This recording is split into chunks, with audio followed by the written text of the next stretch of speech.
여러분 안녕하십니까? 혁신 라이프 코칭 연수원 ICC 창설자 신현근 정신분석학 박사입니다.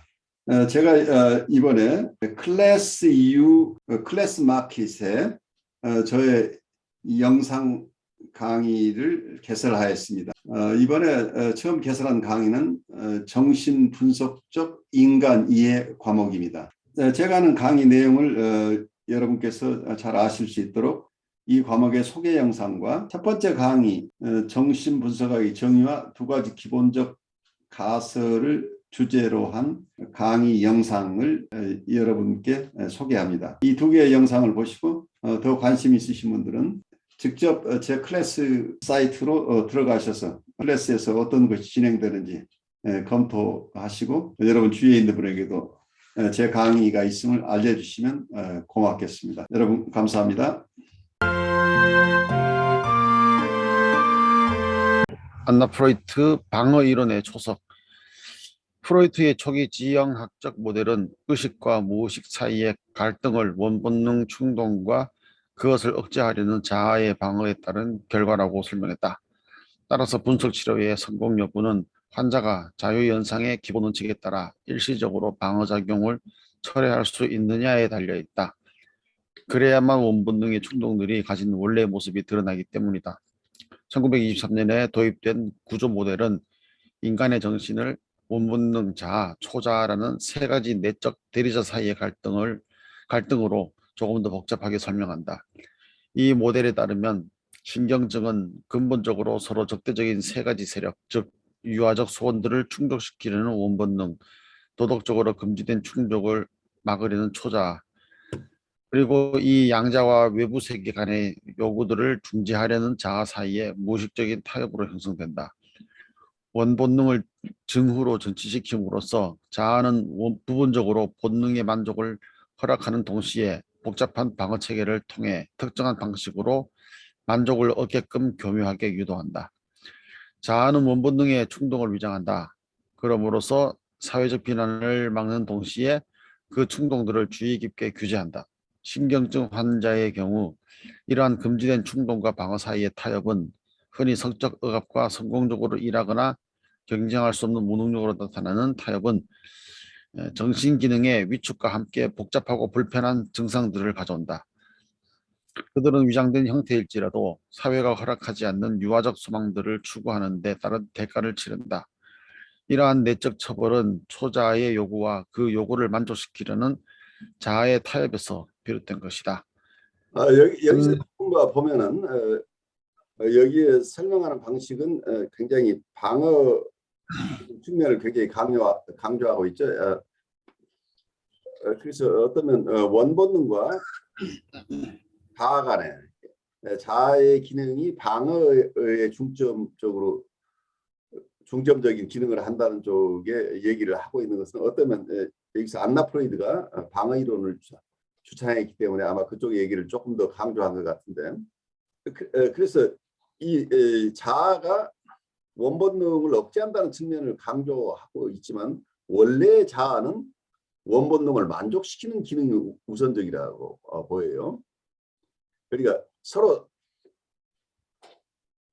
대결적인 구도, 서로 대치하는 구도 중심으로 이렇게 설명을 하고 있는 건 우리가 병리적인 경우를 설명할 때는 이게 맞는데, 일상적인 삶, 건강한 삶인 경우에는 우리가 억제하는 것보다 자기가 가진 욕구를 충분하게 드러내도록 하는데 자아가 기능을 한다고 이렇게 보여요. 그래서 이들을 대표해서 이 사회 속에서 어떠면 외부 현실 속에서도 자아가 이드가 가진 원래 욕구들 혹은 욕동들이 발현될 수 있도록 하는 기능이 우선적이라니. 근데 그 부분을 우리가 너무 정신병리적인 측면만 하다 보니까 자아 자체가 이드 세계에서 오는 욕동들을 억제하는 기능 쪽에 너무 가 있는데, 사실은 특별한 상황이 아니면 이고는 욕동을 만족시키는데 큰 역할을 한다 하고 이런 두 가지 측면을 함께 봐줘야 되지 않나 싶어요. 찰스 브렌너가 주창하고 있는 현대 갈등 이론 쪽에서는 이제 이 부분을 좀 더 명료하게 설명을 하죠. 어쨌든 자아는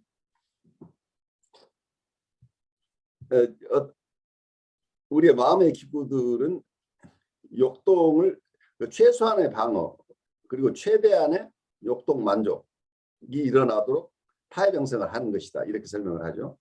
욕동을 최대한 만족시키면서 어떤 사회적인 반향이나 시민 내적 죄의식이나 여러 가지 부분에서 불편함이 없도록 방어는 최소화하지만 방어를 최소화하면서도 욕동을 최대한 만족시킬 수 있는 방법이 무엇인가 하는 타협 형성을 우리는 계속해 나간다 하는 게 현대 갈등 이론 얘기인데, 이건 결국 프로이드가 처음 가지고 있었던 타협 형성의 개념을 조금 더 넓게 적용하고 싶어 하고 조금 더 그 개념을 확장해서 우리의 마음의 활동들을 설명하고 있다고 보여요. 그런 점에서 방어 중심의 이론도 굉장히 중요하긴 하지만 한편에서는 이고가 이드의 욕동들을 충분히 만족시켜주는 기능을 하는 것이다. 경우에 따라서는 직접 만족시키기도 하고 이게 승화시키기도 하고 여러 측면이 있지만 그 욕동을 위장하는 경우에는 어떤 면에서 외부 현실이나 자기의 초자가 받아들이지 못하는 부분이 있을 때는 위장을 하지만 그렇지 않은 경우에는 위장할 이유가 없는 거죠. 그래서 자기 욕동이 최대한 발현되도록 도와주는 역할을 한다. 이렇게 우선 또 볼 필요도 있겠다는 생각이 들어요. 안나 프로이트의 헌신적인 딸이자 동시에 아동 분석의 선구자였다. 그녀는 자아를 더 깊이 있게 탐구에 들어갔다. 아버지가 1923년에 확립한 구조 모델을 연구하면서 그녀는 그 모델 안에 전략적, 기술적 문제가 있음을 발견한다. 만일 정신적 갈등이 무의식적 충동과 의식적 방어들 사이에서 일어나는 것이 아니라 세 개의 심리적 대리자 사이에서 일어나는 것이라면, 그리고 세 개의 대리자가 각각의 기능을 무의식적으로 수행하고 있다면 환자의 정신의 무의식적인 측면들을 밝히는 임상적 과정 또한 재평가되어야 한다는 것이다. 지형학적 모델에서 치료 열쇠는 원본능의 충동이 가지고 있는 목적을 밝혀내는 것이다. 그렇다면 분석을 통해 원본능 충동의 진정한 목적을 알아내는 것이 갈등하는 자아와 초자아의 무의식적인 부분에 무슨 도움이 되는 것일까? 자유연상을 하라는 분석자의 지시에 따라 환자의 자아는 마음에 떠오르는 것을 모두 보고하지 않으려는 의식적인 거부를 억제할 수 있다. 그런 한편 자아는 또한 신경증적 타협을 위해 형성된 복잡한 무의식적 방어 체계들과 억압된 충동들이 의식에 떠오르는 것을 막는다. 분석 과정에서 무의식적인 원본능 충동들은 자신의 존재를 알리기 위해 활발하게 작용한다. 반면 무의식적인 자아의 방어 체계는 원본능 충동들이 드러나는 것을 막는다. 환자는 신중하고 매끄러운 자아의 방어를 전폭적으로 수용한다. 따라서 자아의 방어는 환자의 성격 조직의 중심적인 특질로서 기능하게 된다. 자아가 용납할 수 없는 적대적인 충동들을 정반대의 것으로 전환함으로써 충동의 본래의 의미를 모호하게 만드는 반동 형성이라는 방어 기제를 생각해보자. 이 경우 화가 난 사람이 지나치게 점잖고 종종 끈질기게 도움을 베풀며 심지어는 질식하리만큼 친절해진다. 그는 아마도 자기 자신을 포함하여 많은 사람들에게 공동체의 기둥으로 인식될 수 있다. 그 환자에게 그의 상냥함이 불쾌함을 감추기 위한 교묘한 위장이라고 말하면서 그의 방어적 측면을 벗기는 것은 단지 자아의 방어적 억제로부터 원본능 충동들을 해방시켜 주는 것에서 끝나지 않는다. 그것은 그의 생활 양식 전체를 위협하는 것이 된다. 투쟁하는 내적 대리자들 간의 평화를 유지하고 사회적으로 용납되는 기능을 보장하는 과업을 감당해야 하는 자아는 비밀리에 일할 때 더욱 효과적이다. 정신분석가의 관심은 무의식적인 경험을 의식적인 것으로 만드는 것이다. 때문에 분석가는 무의식적인 원본능 충동들에게는 오랫동안 기다려온 해방자이겠지만 그것들을 통제해온 자아와 자아의 무의식적인 방어들에게는 위협적인 존재가 된다. 만일 정신분석을 이전처럼 전투에 비유한다면 그것은 전선 너머의 포로들을 해방시키는 구출작전이라기보다는 한 문화 전체에 대항하는 전면전의 양상을 띠게 될 것이다. 방어들을 잠시 멈추게 하는 것으로는 온전한 치료가 이루어지지 않는다는 사실을 깨닫게 되면서 프로이트는 최면수를 포기하였다. 방어 자체를 직접적으로 의식적으로 탐구해 볼 필요가 있었다. 안나 프로이트의 자아에 대한 탐색은 이 방어작용들을 중심으로 구체적으로 눈에 띄는 증상으로부터 성격 전체로 확대되어 갔다. 개인의 성격의 여러 기본 양상들은 방어의 뿌리를 두고 있을지도 모른다는 생각 때문이었다. 안나는 이러한 무의식적인 방어 과정들이 완벽하게 분석되어지지 않는다면 제대로 된 분석 치료는 이어질 수 없다고 생각했다. 원본능 충동들을 의식에 떠오르게 하는 것은 냉전 시 동베를린 사람 몇 명을 구출하는 것과 비슷하다. 그러나 그러한 구출이 이루어진다고 베를린 장벽이 무너지는 것은 아니다. 장벽을 넘어오려는 몇몇 사람들을 구출한다고 동독 사람들의 운명이 달라지는 것은 아니다. 장벽을 지키는 보초들을 무장 해제시켜야 하며 모든 방어 무기들을 해체해야 한다. 자아의 복합성과 방어에 대한 안나 프로이트의 연구는 치료 과정에서의 분석가의 역할과 분석의 입장을 재정의하게 만들었다. 전에는 순진하게 언제나 유용한 직접적인 분석 수단으로 여겨졌던 자유현상은 이제는 점점 더 처음부터 불가피한 타협 활동으로 간주되었으며 기껏해야 분석 과정의 한 요소로 인식되었다. 환자가 자아의 태도와 의식적인 반대를 억제하는 동안에도 무의식적 자아의 방어와 그것을 지지하는 무의식적 초자아 태도는 환자가 자각하지 못하는 사이에 항상 작용하고 있다. 이렇게 무의식적인 정신적 활동에 대한 이해가 수정됨에 따라 분석가의 역할도 전환이 불가피해졌다. 안나 프로이트는 분석가의 역할을 다음과 같이 재개념화하였다. 어느 정신구조에 속한 무의식적인 내용이든 분석가는 그것을 의식 차원으로 끌어올리는 작업을 해야 한다. 그는 이 새 구조 속의 무의식적인 요소들에 균등하고 객관적인 관심을 가져야 한다. 무의식을 통찰하기 위해 분석가는 원본능과 자아와 초자 모두에 관심을 가져야 한다. 따라서 자아의 방어 기제에 대한 탐색은 환자가 더 이상 자유연상을 하지 못하는 지점을 찾아 그 밑바닥에 깔린 원본능의 내용을 해석하는 정도로는 부족하다. 분석가는 좀 더 적극적으로 연상들 속에서 연상들을 왜곡하고 절충하는 방어작용을 분별해낼 줄 알아야 한다. 그런 점에서 분석의 초점은 원본능 충동들이 아니라 자아에 자각되지 않는 활동들에 맞추어져야 한다. 그렇지만 방어된 의사소통과 그렇지 않은 의사소통을 구별해내는 것은 쉽지만은 않은 일이다. 안나 프로이트는 이렇게 말한다. 그것은 무엇인가가 방어적으로 누락되어 있다는 사실이 명확해진 다음에야 깨달을 수 있게 된다. 여기서 우선 잠깐 나눠보죠. 여기서 논의되고 있는 것은 어떤 면에서 원본능으로부터 오는 충동들, 여러 가지 욕동들이 억압되어 있는 것이 어떤 것인가를 아는 것만 가지고 부족하다. 그래서 어쩌면 동백님에 살던 사람들이 철조망을 넘어서 몇몇이 넘어오는 것 정도 가지고는 이 전체적인 사회 구조가 바뀌지 않는다고 비유를 하고 있죠.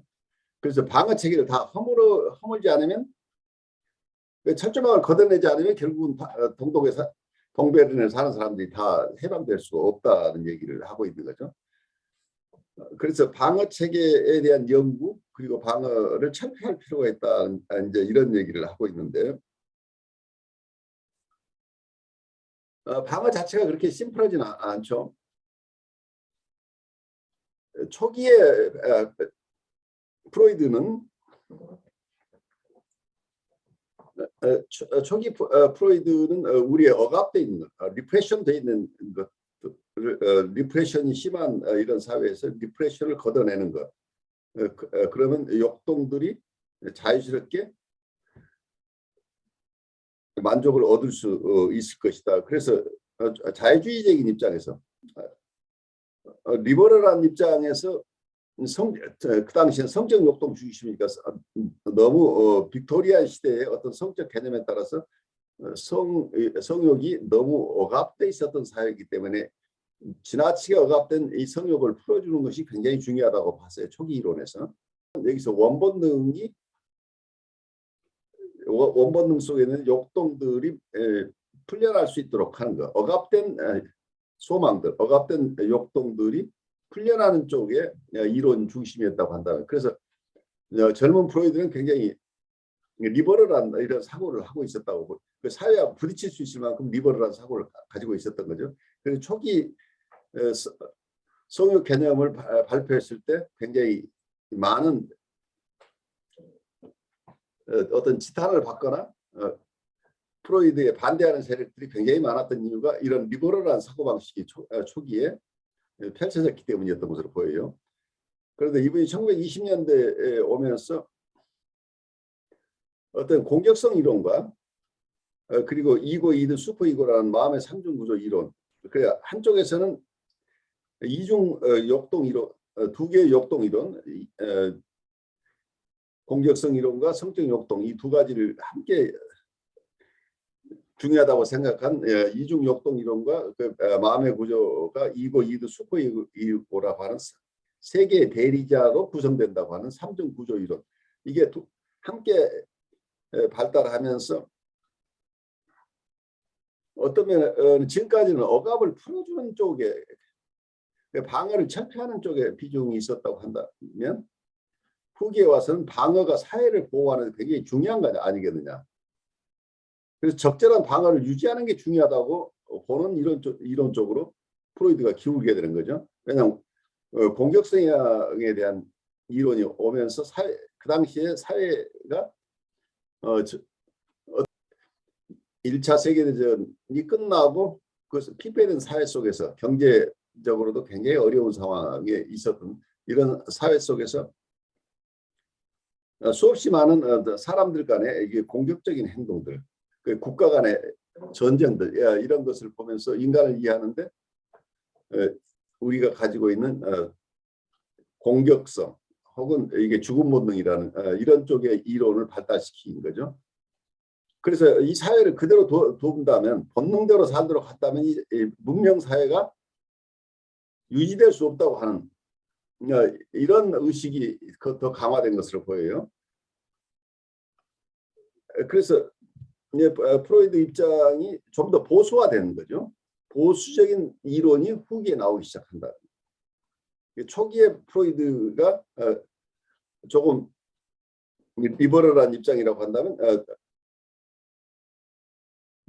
이 후기의 이론은 굉장히 컨서버티브한 보수적인 입장을 취하기 때문에 이 두 이론이 같은 이론이 아니에요. 그러니까 서로 다른 측면이 있다는 것을 우리가 이해해야 되는데, 그러니까 프로이드가 어느 시절에 프로이드가 보고 있던 퍼스펙티브인가에 따라서 우리가 프로이드 얘기를 조금 잘 알아들어야 될 필요가 있다, 이런 생각이 들어요. 그래서 지금 안나 프로이드를 이해하는 입장에서도 프로이드 이론의 큰 추세 변화를 함께 생각하면서 이걸 우리가 따라가는 게 좋을 것 같아요. 여러분 안녕하십니까? 혁신 라이프 코칭 연수원 ICC 창설자 신현근 정신분석학 박사입니다. 제가 이번에 클래스 EU 클래스 마켓에 저의 영상 강의를 개설하였습니다. 이번에 처음 개설한 강의는 정신분석적 인간 이해 과목입니다. 제가 하는 강의 내용을 여러분께서 잘 아실 수 있도록 이 과목의 소개 영상과 첫 번째 강의 정신분석학의 정의와 두 가지 기본적 가설을 주제로 한 강의 영상을 여러분께 소개합니다. 이 두 개의 영상을 보시고 더 관심 있으신 분들은 직접 제 클래스 사이트로 들어가셔서 클래스에서 어떤 것이 진행되는지 검토하시고 여러분 주위에 있는 분에게도 제 강의가 있음을 알려주시면 고맙겠습니다. 여러분 감사합니다.